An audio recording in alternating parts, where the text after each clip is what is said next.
மற்றும் ஒரு அண்மை செய்தியை பார்த்துக் கொண்டிருக்கிறோம். +1 கணினி அறிவியல் தேர்வு தொடர்பாக முக்கிய அறிவிப்பு வெளியிடப்பட்டிருக்கிறது. விவரங்களை நம்முடைய செய்தியாளர் ராஜேஷ் வழங்க நாம் கேட்கலாம். ராஜேஷ், விவரங்கள். ஷாம், வணக்கம். 11ஆம் வகுப்பு பொதுத் தேர்வு எழுதிய அந்த மாணவர்களுக்கு ஒரு அறிவிப்பு வெளியிடப்பட்டிருக்கிறது. தமிழக பள்ளிக்கல்வித்துறையின் தேர்வுத்துறை சார்பிலே இந்த அறிவிப்பு வெளியிடப்பட்டிருக்கிறது.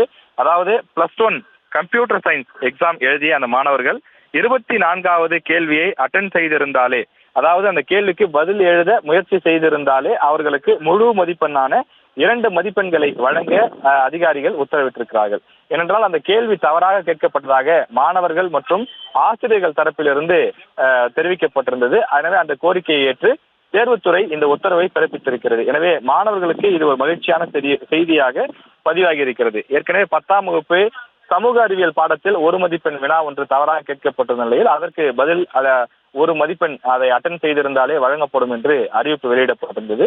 11ஆம் வகுப்பை பொறுத்தவரையில் இதில் கட்டாயம் தேர்ச்சி பெற வேண்டும் என்ற விதி இருக்கின்றது. எனவே இந்த 2 மதிப்பெண்களும் கூட பல மாணவர்களுக்கு பயனுள்ளதாக அமையும் என்பதனாலே மாணவர்களுக்கு இது ஒரு மகிழ்ச்சியான செய்தியாக அறிவிப்பு வெளியிடப்பட்டுள்ளது.